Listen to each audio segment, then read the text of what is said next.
this is not about glad handing and canapes.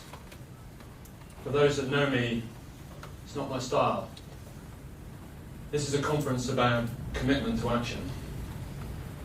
This is a conference about stepping up because we have to. I'm only going to talk for about 20 minutes this morning, and I'm only going to cover 3 topics. I'm going to discuss what has not changed in our environment, the constants that those of us engaged in maritime power live by every day. I'm going to talk about what has changed, and then I'm going to discuss how we're going to respond, and what we in particular, the Royal Navy, are doing about it. So what are the constants? Well, one is the power of the sea and the oceans.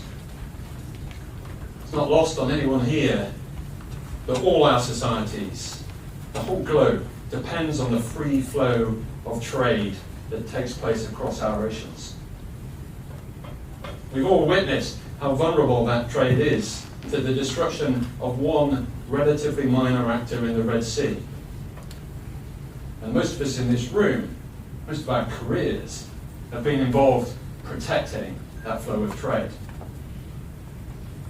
And this is no more true than it is for us as an island nation. Virtually all our trade, virtually all our data, and virtually all our energy flows either above, on, or under the sea. It is literally our lifeline for both us as an island nation, but also for NATO. Geography is another constant. If you look at a chart that gazes down from the North Pole into the Atlantic, you will see just how important the Norwegian coast is in protecting our Atlantic. You will see that the UK offers a key position at the cornerstone of access to the Atlantic. Geography is a constant for us, and our role as the Royal Navy is to exploit that position in order to protect ourselves and protect our allies. If you look at that chart behind me, you'll see what I mean. The gap between us and the Atlantic is small. The importance of the Norwegian coast is obvious. Another constant is our alliances. The power of combination. It's by no accident that we have asked you to come here today and gathered you in this room. We are stronger because we are together, not because we see the world in the same way, not because we have a homogeneous view. Actually, the opposite. It's because we can disagree. It's because we can debate. Our strength comes from our differences. It's what unites us.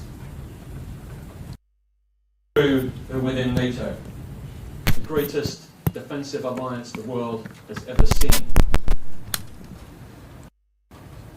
For us, NATO first means the commitment of our nuclear deterrent. 57 years in being, committed to not just protect the 67 million souls on these islands, but also the 1 billion souls across the NATO alliance. Of course, it's NATO first, but not NATO only, which is why we have partners here from across the world. Our friendships and partnerships matter. It's why we sent the Carrier Strike Group to the Pacific this summer. It's why we've embarked on an amazing program to build nuclear-powered submarines with Australia. But if the seas, if geography, and if the power of our alliances are the constants, what is changing? Well, first and foremost, it's the threat. The world is becoming an unstable place. We see the rise of authoritarian regimes. I haven't met the commentator yet who can offer me an accurate view of what the future holds. And in that uncertainty lies risk. Just look at Russia. Despite the millions of lives and the cost of their egregious illegal invasion of Ukraine, they continue to invest billions in their maritime capabilities, particularly in their northern fleet. A 30% increase in Russian incursion in our waters just in the last 2 years. It's most visibly seen in the presence of their spy ships, like the Yantar. But I can tell you today, the Yantar is only the visible bit you see in the public, and it's not the bit that worries me the most. It's what's going on under the waves that most concerns me. I can also tell you today that the advantage that we have enjoyed in the Atlantic since the end of the Cold War, the Second World War, is at risk. We are holding on, but not by much. There is no room for complacency. Our would-be opponents are investing billions. We have to step up, or we will lose that advantage. And we cannot let that happen. As the Secretary of State for Defense said recently in his message direct to Putin, we see you and we know what you are doing.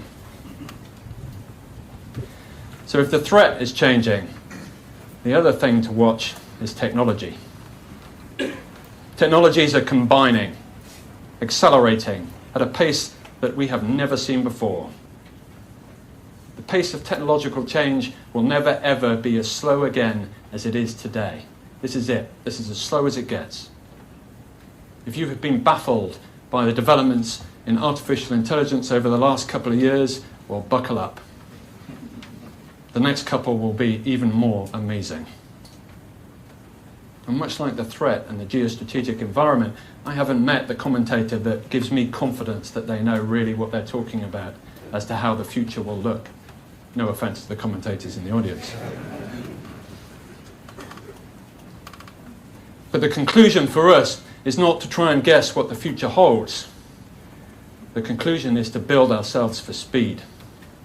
The conclusion is to adapt our organizations so that we can move at the pace of relevance. Now is the time for action. And that's why we've gathered you all here today. But it needs transformation, not just modernization. As our Secretary of State for Defense said, if we just modernize, we will fall short. Which is why we are developing the warfighting hybrid navy. At its heart, it's about the Atlantic fleet. It's about three overlapping concepts. Atlantic Bastion, which is the protection of our sensitive waters and the lines of communication for NATO. Atlantic Shield, which is our contribution to air defence from our vulnerable north. And Atlantic Strike, which is about creating the advantage that if an aggressor is foolish enough to strike us, they will know that we can strike back. Today I'm really going to focus on Atlantic Bastion. This innovative concept of connecting autonomous sensors in the Atlantic to be our eyes and ears. It's not just technologically innovative, it is innovative in the way that we are conducting procurement. For every pound we have invested, industry has invested 4. By our estimation, the technology involved in the demonstrators for Atlantic Bastion have involved some £500 million in research and development. Why? Why would industry join us on this journey? Well, I'd say 3 reasons. One is they believe in our purpose. It's too easy to be cynical about industry. But we keep the nation safe so that we can prosper. We contribute to NATO so that the NATO nations can prosper. We believe in a free world where trade can flow, and so does our industry. The second reason is the Royal Navy can test and experiment in a way that industry cannot on its own. We are a test bed and we want to be. We want to develop our capabilities in lockstep with industry. And the third, of course, is there is profit here. The estimated market for maritime autonomous systems around the world is £350 billion. And the UK is already at the cutting edge. This is an engine for growth come to life. This is thousands of jobs in the UK.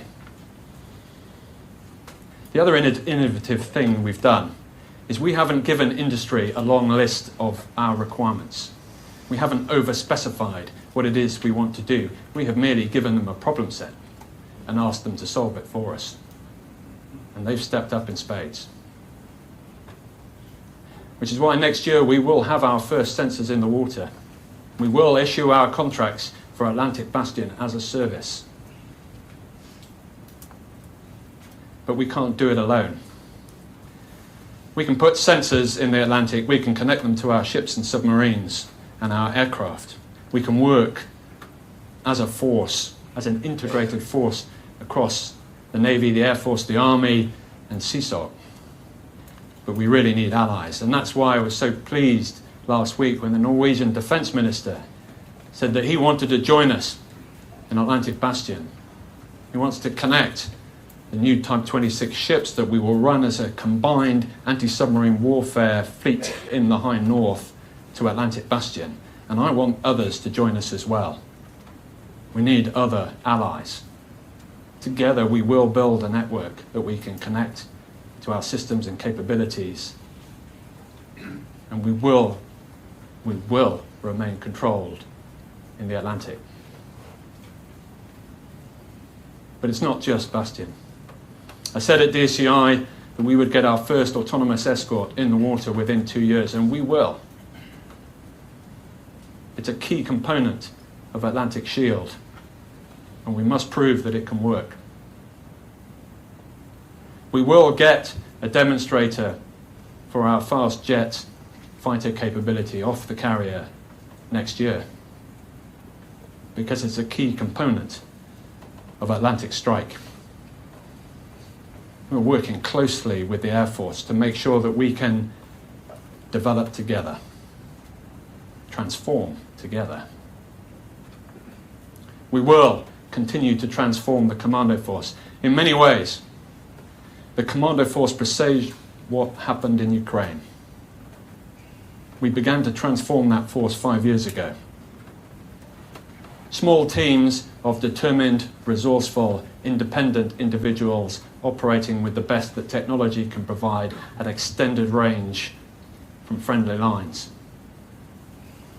They are now re-rolling the whole force for the High North to work alongside our Norwegian, US, Dutch and other allies. Because as that chart behind me shows, that Norwegian coast is essential to protecting NATO.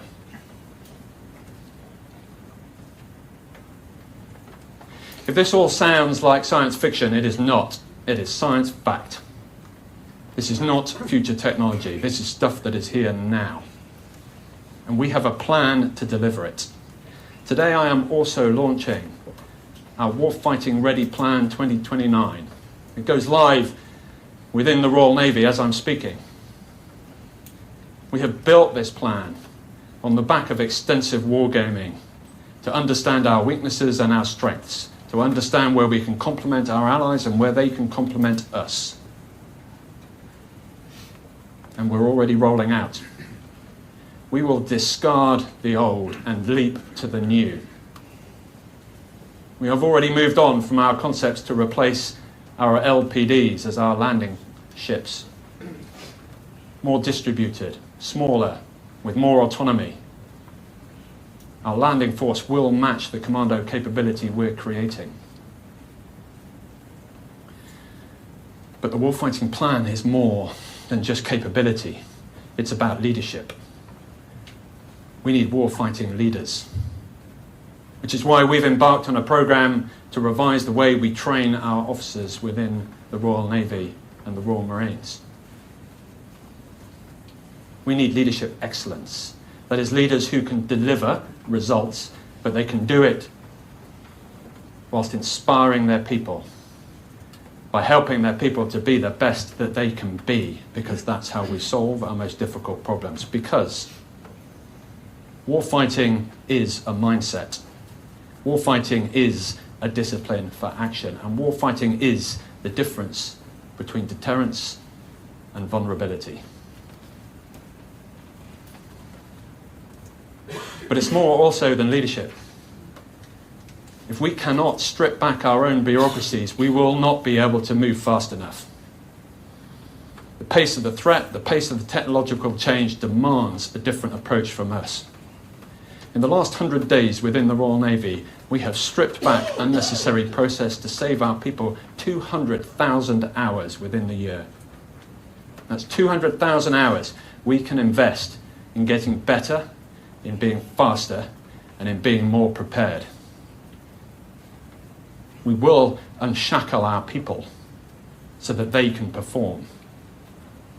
Because these answers don't exist with me. These answers don't exist at the top of the Navy.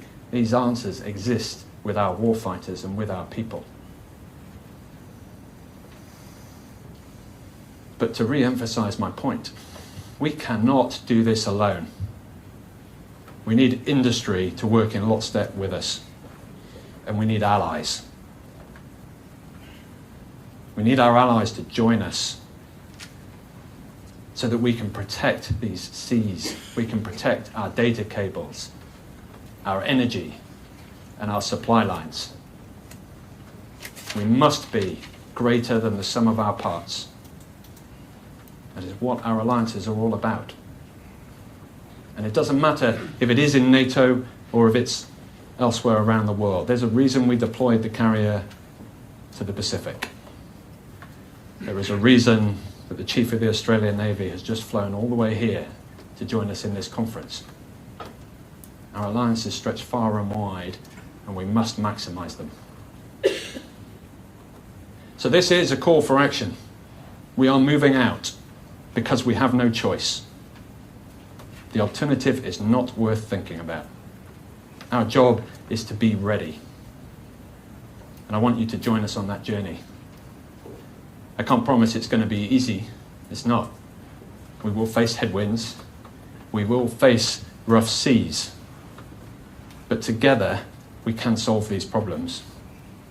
If we have the appetite, if we have the determination, and if we have the mindset. So I'm really looking forward to the discussion over the next couple of days. I'm really looking forward to hearing from you how we're going to solve these problems. I'm really looking forward to hearing how we are going to sustain the advantage, building on the blocks that we have already put in place. It's going to be a good discussion. Thank you.